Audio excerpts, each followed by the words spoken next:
the good news, the very positive news, is most of the time, these things are going to resolve all on their own. So there's really not a lot to worry about most of the time. Anybody experiencing this, most of them will have it doesn't affect your baby, and you'll have a great birth with a baby that is nice and healthy when they are born. Let's get started with that reviewer of the week. This one comes from CourtMess412, who says, "My new daily ritual. I am so thankful for you and for this podcast. Through binge listening daily, haven't even taken the course yet, I have no fear or anxiety about delivering my first baby in November." Ooh, that is so exciting. Congratulations. That's going to be coming up pretty soon. As soon as I found out I was pregnant in March, I started listening to your podcast and feel so empowered, educated, and excited for the remainder of my pregnancy and for birth and postpartum. So that is awesome. Guys, if you don't know yet, the postpartum course is totally out. We've advertised it a little bit. Anyways, if you're interested, it is myessentialbirth.com/postpartum. Go check it out. If you haven't jumped into the birth course yet, you can add it on for an even smaller price when you bundle them at checkout. So go take a look at that, certainly. Yes, now we can support you all the way through into that motherhood stage, all the way through the first year, which is really awesome. But let's get started with today's episode, which is all about subchorionic hemorrhage, and there are some other names for it. If you have not heard that term before, maybe it's because this is not an issue for you and it never will be, and that's awesome. Maybe it will be, and this will be really helpful to you, or maybe you've experienced this before and this will clarify some things or kind of remind how things went or how they could have gone. Anyways, it's just information. This is a topic that has been recommended by listeners. This is something that moms certainly deal with, although it's not crazy. I was going to say popular. Popular is not the word. It's not like super normal. This is one of those like more on the rare side of things. But if this is something that's affecting you, then you're going to find this topic super interesting. And if it's not, stay tuned, because having that information either to share with somebody or for a future pregnancy or the pregnancy you're in right now can be really helpful. Now, subchorionic hemorrhage, obviously any kind of bleeding that you have during pregnancy is going to be scary. And the first thought is probably always the worst one, the darkest moments, right? Where it's like, oh shoot, I'm miscarrying, or something is really wrong. This is emergent, immediate, all of those crazy thoughts, which are totally valid. Anytime that you see any kind of trickle of blood, or there's any kind of bleeding at all happening downstairs at any time during pregnancy, then obviously that's time to go see your provider. It's also going to be concerning. So for this particular case of that, we're going to go over the details of that today. Now, subchorionic hemorrhage, that's the like scary word, right? The hemorrhage part of it, because obviously it's discussing bleeding and a decent amount of it. It can also be called a subchorionic bleed, but what causes it is, and there I'll go over risk factors and all that kind of stuff too, but what causes it is where the placenta originally attached to your uterus, there is some that original implantation site, it has detached in that area, maybe a little, maybe a lot, and some blood has formed where that has detached. So your amniotic sac has two layers to it. There is an inner layer that is what is touching and closest to your baby on the inside of that amniotic sac. And then on the outside of the amniotic sac, or that second layer is called the chorion. And that's the part that if it's going to be attached to the uterus or next to the uterus, that's that chorion part. That's the second layer, the outer layer. And so when we're talking about a subchorionic hemorrhage or hematoma, then that's the area that it's affecting. It's kind of this gap between your amniotic sac and your uterus. So, and then what is happening is there is blood that has trickled or formed or kind of like stagnated there, or is just there. You have blood in between those areas. So that is what's happening when you hear that term. What happens as far as pregnancy goes is it causes vaginal bleeding. So, instant concern is my baby okay? And it is actually the most common cause of bleeding between 10 to 20 weeks of pregnancy. And it actually accounts for 11% of all vaginal bleeding that you would have during pregnancy. So that's just some basic information around kind of what it is and a little bit about what to expect. And hopefully if you do experience some amount of bleeding during that time, it can help you be a little bit calm. I'm going to tell you what that looks like and what that bleeding actually means versus it being like, holy cow, like bag of waters is broken and there's bleeding or other things like that. Obviously, that would be way scarier. So to know that while it's rare, there is a percentage of that is happening, then just calm yourself one step at a time. Nice deep breaths, because baby gets those nice deep breaths too. And obviously give your physician a call, head to the emergency room. It's something you want to have checked out right away. Now, symptoms are going to be vaginal bleeding that can range from spotting to heavy bleeding with clots, and obviously both will be scary. But it can sometimes be accompanied by cramping, but that's actually not common because it's not like when you're having a miscarriage, for example, and there are other things that are happening inside that cause some of that cramping. This isn't necessarily something that's going to cause cramping, which is why you'll have the vaginal bleeding, but you probably will not experience any cramping. It would be even more on the rare side to have that part of it. Sometimes you won't experience any bleeding, and it's actually caught on a first trimester ultrasound. So you like really nothing to worry about or nothing to think about, right? Because it's just there. So that's kind of just information. But it would appear as a crescent-shaped area behind the amniotic sac. So yes, when they're in there, they're looking at like how old is your baby and they're doing all these measurements and stuff, blood flow and looking for pockets of things like that. That is something else that they are taking into account when they do that ultrasound. Now, who is more at risk for this or what can cause this? That's always really good information. But remember, just because I'm naming some of these things doesn't mean it's going to happen to you at all. So this is just if you're experiencing it, then you're like, oh, I can kind of put some of these things together, right?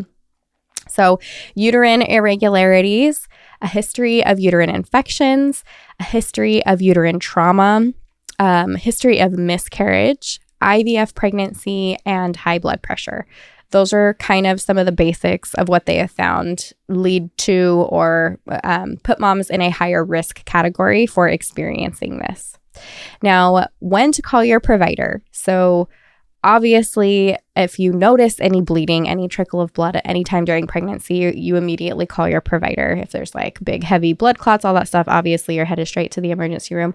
I always say with any kind of like vaginal bleeding, I would be on the phone with the provider while I'm getting ready and planning to head to a hospital out of complete abundance of safety. But along with that, say that you know you have it already. That would be any changes in your symptoms and any amount of like bleeding increase. So say that you know that you have it already, and I'll go over kind of how it affects the pregnancy and what the process is and all of that. But if you're noticing that any of that increases, if you have any cramping or contractions, obviously, if you're dizzy, lightheaded, all of those things, that would be like call to the provider on the way in. All of those would be, yes, go visit the provider. Now, how is this going to affect your pregnancy and your baby? That's the part everyone really wants to know about, right? The good news, the very positive news, is most of the time, these things are going to resolve all on their own. So there's really not a lot to worry about most of the time. Now, of course, your provider is going to be working with you. And if there is reason for concern, cause for concern, reason that you need to be on bed rest or whatever they decide, then that will be a conversation that you guys have and you'll get to decide that together. But I want that to be really positive, that if you hear that you have this, it does not need to immediately be a big scary thing, that it is something that can totally resolve on its own without any complications. Now, in some cases, there are going to be those rare cases, as with anything. It can cause miscarriage, preterm delivery, and placental abruption. So rare on the scarier side of things, most of the time not an issue, but if it is, those are some of the things that can happen. It is associated with an increased risk of pregnancy loss if the hemorrhage accounts for 25% or more of the volume of the sac. So just information, stow it away, but it can increase that if there's a lot of blood involved with the volume of that sac. Now, most of the time, subchorionic hemorrhage does not harm your baby. If it's small, if it's a small bleed, it may never cause any problems at all. However, if you are wondering, could there be a concern?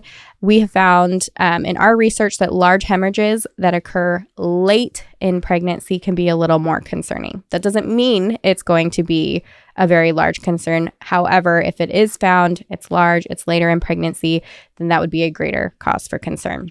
Subchorionic hemorrhage in second and third trimesters has been associated with preterm birth, premature rupture of membranes. So obviously the breaking of your waters before contractions have begun, like preterm. Fetal growth restriction, so it's causing issues with baby being able to grow, maybe get what they need.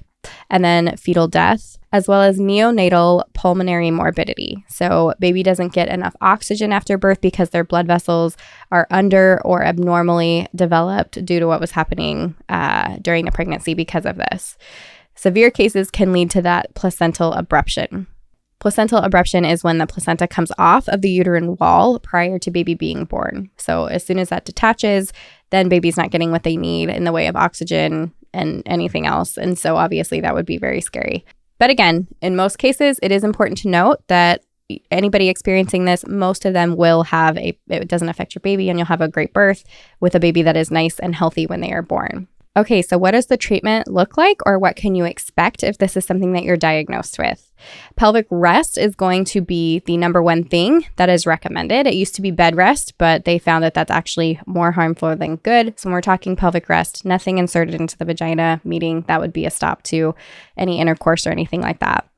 But with what they found is that with those that were doing the bed rest, they were finding it actually increased blood clots and it increased depression for moms. So obviously those two things were nixed. That was not a good idea. Unfortunately, there's not really much that you can do except for wait for it to dissolve on its own. And I would say in that case, we're looking at a lot of positive affirmations, looking for really positive stories maybe of other women who have experienced this and had great outcomes, whatever you can do to get your mental state in a good place and do the things on the daily, I would say like routine things that are going to help you be in a good place. That can include the 3 exercises. Maybe you don't do the forward leaning inversion, but you can still do your 3 exercises. I would do anything routine. And if you're concerned about those at all, you can nix those as well. Have that conversation with your provider. If it is not a good idea to be squatting or pelvic tilting, don't do that. I would say in the way of routine though, whatever your morning routine looks like, whatever your daytime, whatever your evening routine looks like, try to keep on that for the mental state. It's going to be good for the body to be doing those things because it's what it's used to doing. And that's going to remind your mind and wherever you're at emotionally that like, this is just another day. We're working through it. Easier said than done. Anytime there's something to be concerned about, you can't help it. You're going to be in your head a little bit. But if you can control what's happening in your head, if you have a little bit of control over that in the way of positive affirmations or whatever, birth stories that you're putting in your mind, whatever that looks like for you, then it's going to be a little better of a process as you go through it. And obviously working side by side with a really positive provider is really good. Now, if you are an Rh negative mom, that is where we talked about RhoGAM before and when is a good time to get it. Normally, it's going to be a little later in pregnancy. So you have one kind of like later in pregnancy and then after baby is born.